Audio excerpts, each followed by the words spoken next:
Triathlon's been a huge part of my life since I've been very small, and finally really living the dream, really, of being a professional triathlete, not having a boss, being free to do whatever I want every day, even though obviously I'm very disciplined in what I do. And Kona is the biggest race in long distance triathlon, and that's what I always went for. I wasn't really an Olympics guy. So I'm finally here, and yeah, I definitely feel like it's gonna be one of the highs in my life, kind of being here competing as a pro, hopefully many years to come. But obviously careers are finite, so yeah, very meaningful and just great to be here.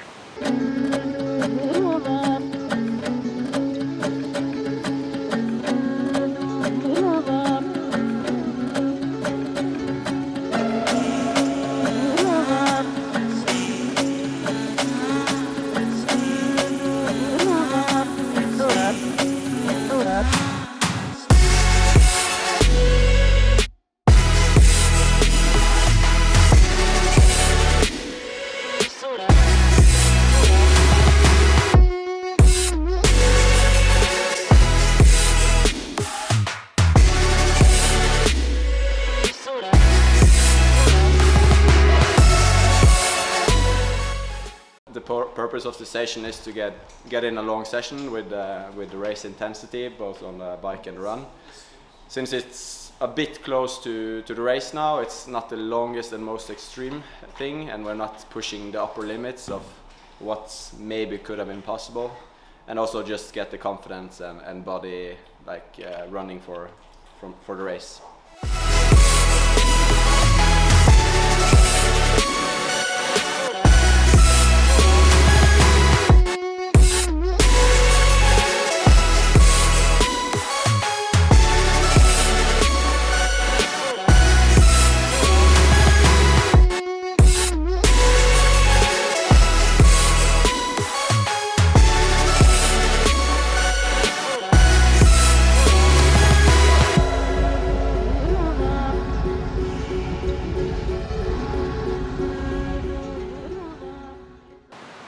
It feels a little unreal to be here racing. I've been here plenty of times. First time when I was 5 years old in '98, witnessed my dad win his 40-44 age group. And I was there when I was 9 years old and 13 years old, and then in 2017 for training, and then in 2020 for another training camp. That was in January. So I know the area really well. I'm very well acquainted with it, but yeah, never to race, and it's been since all those years, 20 years that I've been thinking about racing throughout my career. So now it is pretty special to be here and know that I'm racing. And my big brother racing as well, qualified as an amateur. So yeah, that's pretty awesome just to be here and fit and more or less ready to go. So overall, vibe feels great. Some of the locals haven't been super welcoming on the roads, but I feel like that's everywhere. And yeah, some were super aggressive actually on the road. But you know, it gets hectic in a small town like this, so many athletes, 2-day format. So that can explain it. But no, overall it's been great. Just a lead drive packed as usual with athletes. And well, locals don't like it, but it does feel nice. The town feels like it's just being taken over by athletes. You know, it's just athletes everywhere. So it feels like it's really, everyone's here for this, you know? Yeah, so I got here, obviously had an easy day or two, but then got straight into it. As I said, had some really good workouts, some good brick workouts, a couple training sessions with McCall, my coach, and Lionel and Colin Chartier. And one which made me feel very not confident because they dropped me very quick. A second one where I was much closer and felt comfortable, and so that was really good. A couple highlights just was, let's say there was this brick session that was a 4-hour ride in 150K I did with 4 times 40 minutes Ironman pace, followed by, well, that's the one you filmed. And well, so I already described it, and then an hour and a half run off. That went quite well, and then recently had one even better which was shorter. It was a 3-hour ride and a 1 hour 15 run off. And what was really good in that one is I had 4 times 30 minutes, and I did my watts, pretty much my LT2 watts in LT1, at LT1 lactate. So that was really good. And the runoff was same, like quite good. About it wasn't that long, 18 Ks at like 2:44 marathon pace, but it felt comfortable. Swim's pretty straightforward. Kona specialty is there's no wetsuit. So I like that. I don't really like swimming in a wetsuit. It's just an out and back. Yeah, nothing to say really. Some currents, but yeah, I don't really like training in open water, but I don't mind it racing in it at all. So that should be good. The bike is just raw. You know, you're out there, it's hot in the sun all day long. It can get windy. It's definitely a strongman's bike. And but the last few workouts I've done, where I've did 3/4 of it out and back, I felt strong the whole way. So I'm just telling myself a bit longer, and on race day shouldn't be too bad. We'll see. Some of those strong cyclists are gonna be hard to follow, and I don't expect to be at the front of the race at the end of the bike, but if I could be within 5 to 10 minutes from the lead, I'd be happy with that. So, and then onto the run, I kind of like how it is because you have an out and back on the Lee and then a second out and back on Queen K Energy Lab, and it kind of divides it into 2 parts, and it makes it go by a little quicker. And I've run all of those parts, so again, I mean, that's going to be super hot and humid as always. It's kind of hilly too. It's just definitely not a flat run. Even a lead drive, people think it's flat, but there are some long, like 500-meter drags. I mean, the whole day is hard. Early in the morning, it's not too warm, so it's okay once you're leaving on the bike. But you can have bad winds coming back on the bike, and that's always 180K is always a long day on the bike, and that run is just brutal. Yeah. Personally, I mean, I'd be super happy with a top 10 if I had to give a result. Top 15 at worst, because that's the prize money cut. And I don't know, you never know. Maybe the level is just absolutely insane this year, and I'm 19th, and I have a race that I feel like was solid, something I can build on, but a pretty good race, didn't fade on the marathon, good bike, all that. So we'll see, but I feel like if I race kind of to my potential at my level right now, I could crack the top 10, which, as I said, I'd be very happy with. I feel like people always, I've even heard that in some YouTubes, like, oh, my objective is to suffer the most possible in this race. To me, doesn't make any sense at all, because we all know that when you're having a good day and you're crushing it, you're actually not suffering that much. It's on your horrible days that you're suffering the most, and it's on your slowest days when you're suffering the most. Your best days, when you're crushing it, it's like this thing where you can go into the suffering, but it doesn't feel like suffering. It's like really good pain because you're going really fast. For me, that's what I'm always looking for. I'm never gonna look to like suffer the most possible. That just makes 0 sense. So searching for the good feeling, obviously always some suffering, but yeah, just that good pace, good power, good feeling.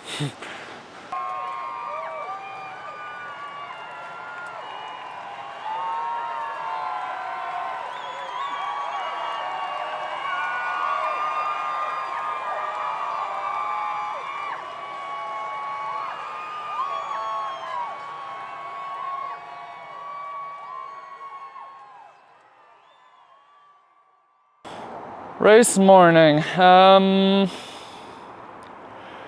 Yeah, we started at 6:25 a.m. so I woke up pretty easy at 3:40 a.m. and I kind of had a plan to have a bit of a lighter breakfast because in some of my training breaks after the 3-4 hour ride, I kind of felt like I had a bit of food in my stomach and might have to go to the toilet.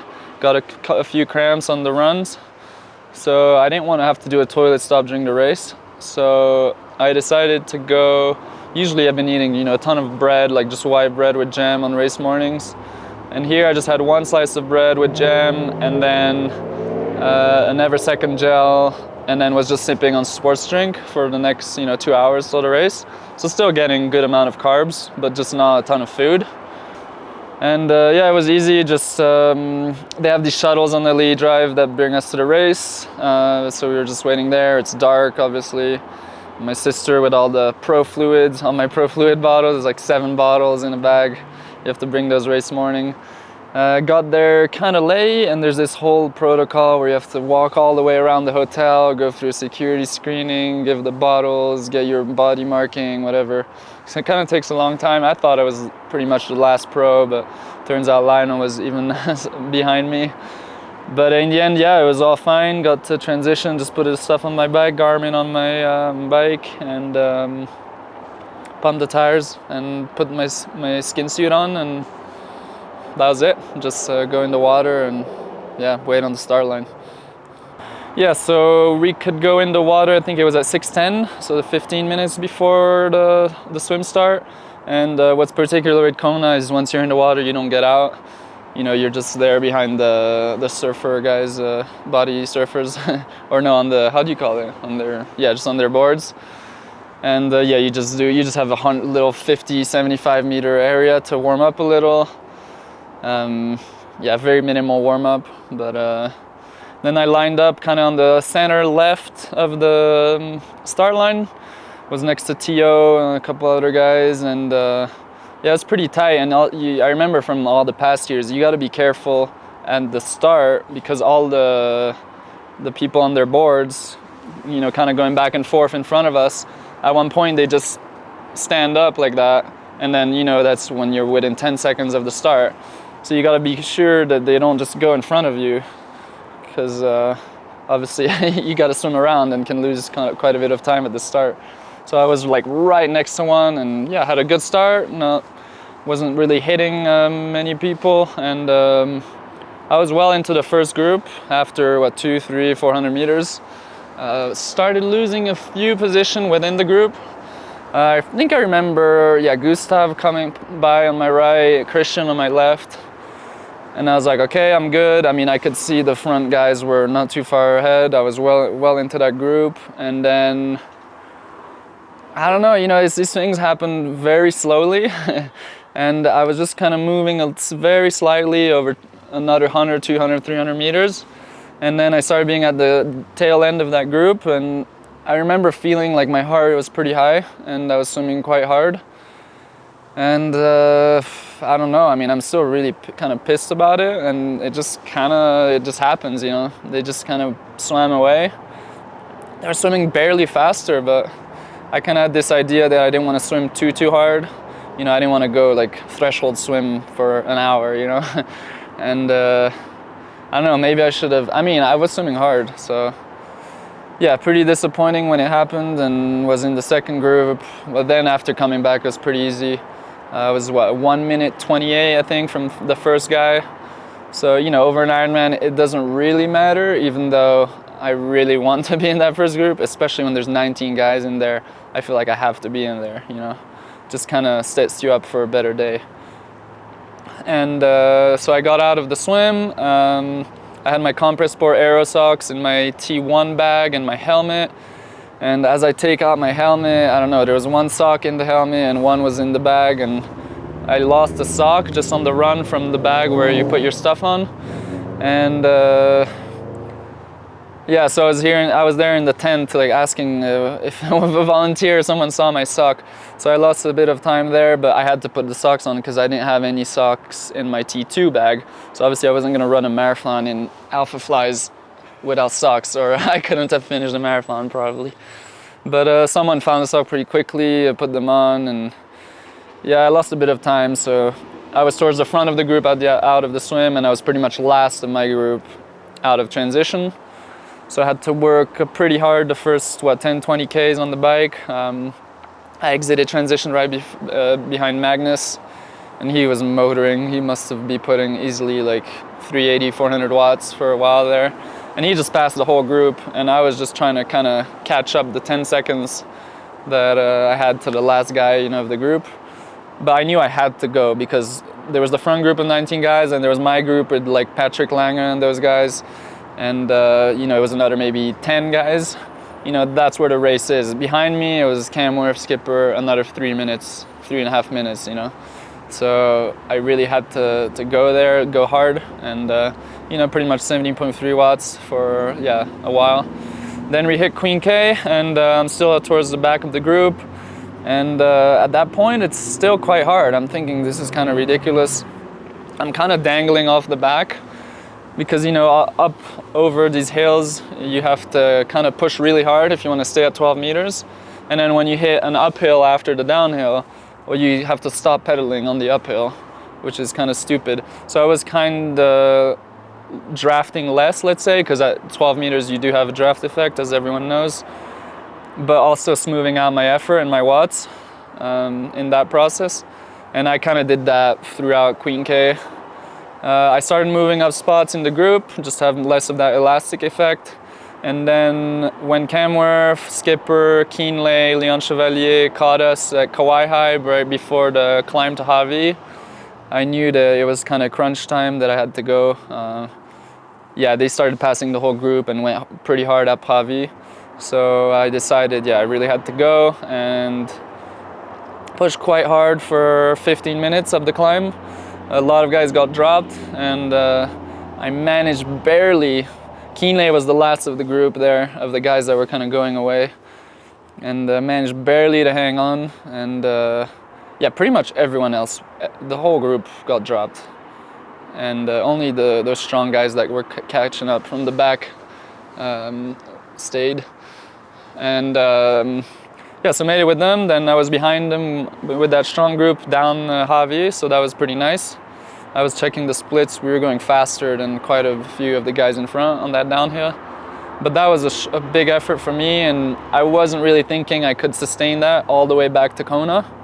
So, and then just up the climb up back to Queen K, it just kind of happened. Like, they hit the downhill after the climb before me, and just from being more at the front of the group, and they were just gone at that point. Well, that was more like Worth and Keenley and Skipper.